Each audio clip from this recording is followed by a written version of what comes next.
Привет, дорогие друзья! Вооруженные силы Украины заставили российскую армию бросить целый ряд населенных пунктов, очень много населенных пунктов в Харьковской области. Это имеет стратегическое значение как для Киева, так и для Москвы.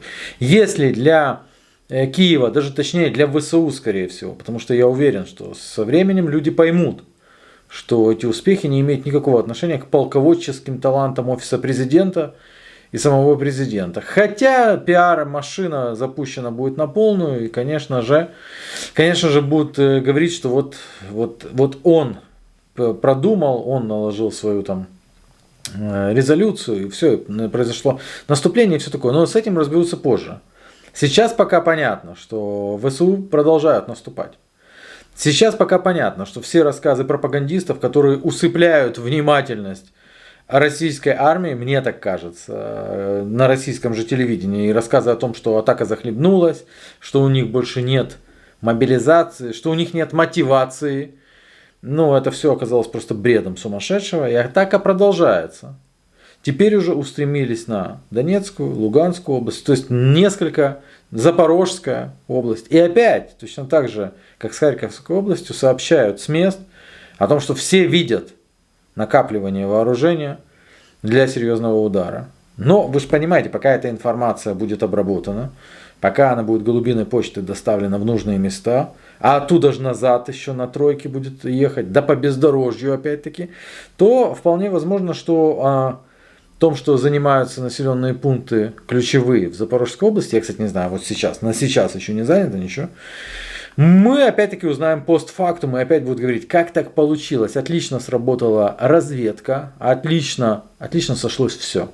Разведка Минобороны Украины четко знала, где надо идти, где оборонительные сооружения вообще не строились, где это будет легко и просто.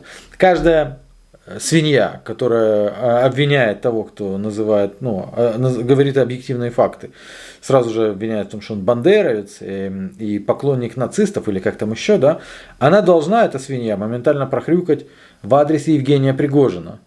Потому что Евгений Пригожин дал интервью сегодня, где рассказал о том, что, по его мнению, необходимо строить оборонительные сооружения уже на территории Российской Федерации. На Белгородском направлении. Он рассказал, как это строить, и сказал, что я надеюсь, Минобороны с этим справится.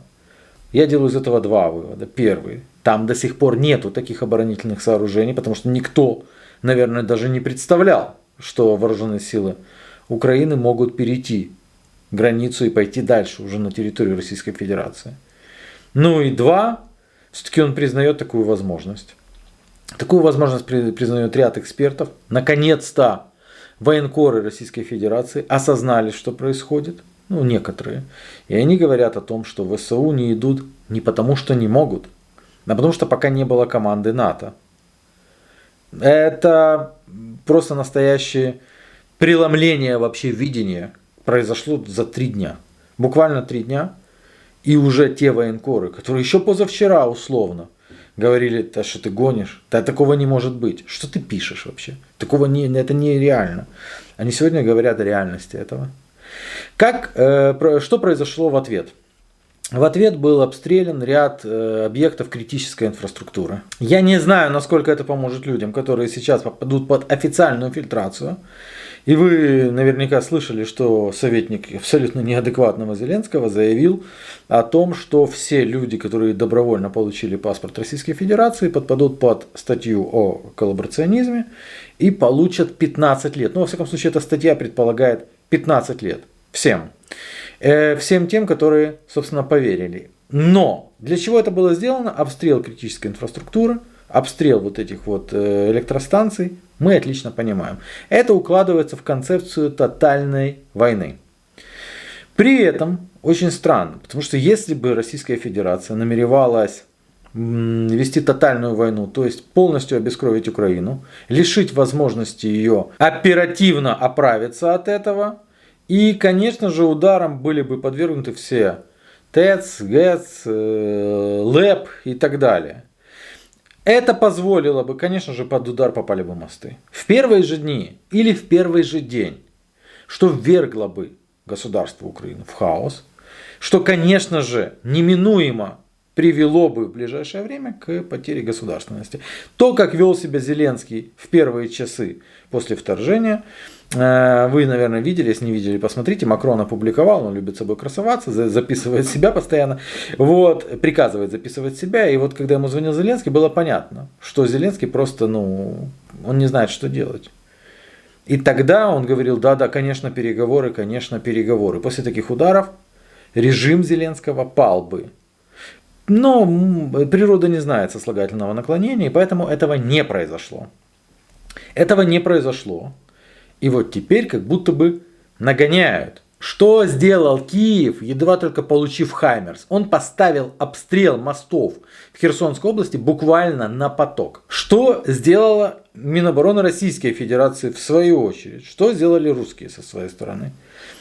Безуспешно попытались без особого успеха уничтожить мост в Одесской затоке.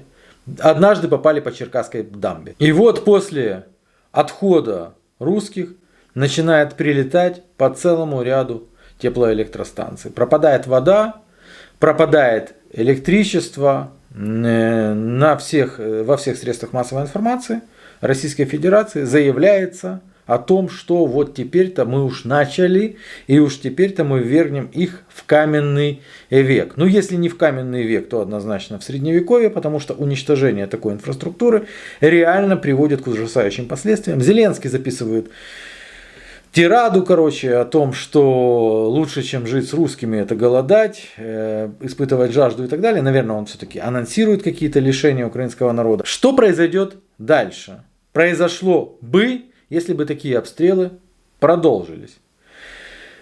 Во-первых, получились бы колоссальные проблемы уже с тем, что анонсировал Зеленский. Он анонсировал, что мы можем там предоставлять чуть ли не электроэнергию Евросоюзу. Да, было такое заявление. Понятно, что электроэнергию Евросоюзу предоставлять мы уже не будем. Можно ли заменить электроэнергию, которая получается на теплоэлектростанциях, к примеру, атомной энергией? Да, конечно, можно, об этом говорили. Но только многие не знают, наверное, как работает атомная станция. Вечером нагрузка идет больше, днем меньше. И эти перепады компенсируются другими, типа обычными электростанциями. И если такого нет, то лучше ее нафиг отключать. Все мы отлично помним, и я посвятил этому немало видео, когда были перебиты ЛЭП и не поставлялась электроэнергия в Крым. Что тогда происходило у людей, какие колоссальные проблемы были, какие были проблемы у больниц, у детей, у всех подряд. Да? Вот плюс-минус та же самая история. Исторически сложилось, что практически все эти станции расположены в восточных регионах Украины. Ну, то есть в промышленных регионах Украины. Да? Что произойдет, если там их вырубили бы? Там и так с колоссальными проблемами существуют оставшиеся предприятия. А если не будет электроэнергии, понятно, да? Короче, скорее всего, будет массовая миграция населения из этих регионов, что уже и так существует, да? Но теперь давайте посмотрим, идет ли это вразрез с тем, что было сделано мудрецами. Под удары в первую очередь попали русскоязычные регионы. Именно по русскоязычным приходилось большинство ударов.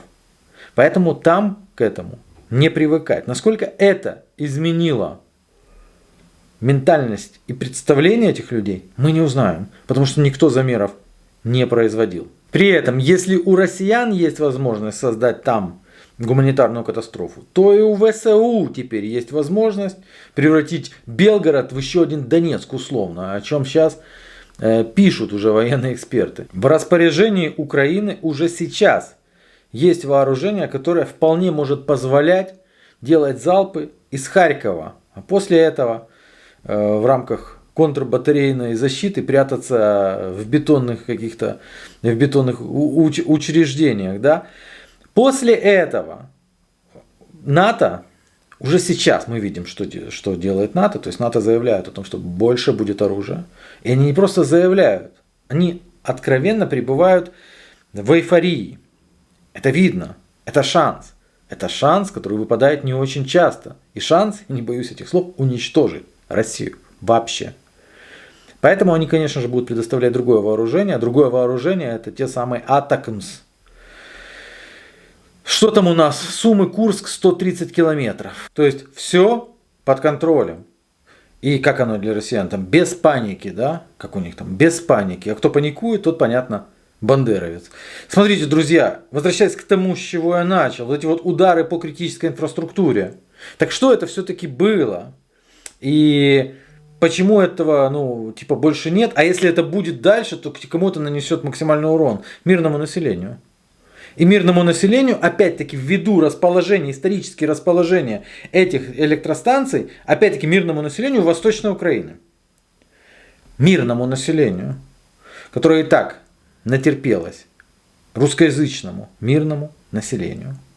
Но, самое главное, я думаю, что, скорее всего, ничего не будет, дай бог.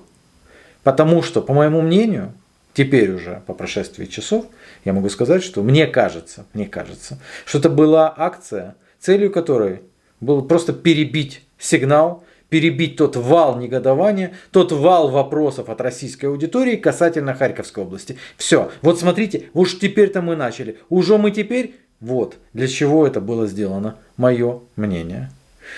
В общем-то все. Опять-таки говорю, без паники. Это мирного неба над головой. Всего хорошего. Пока.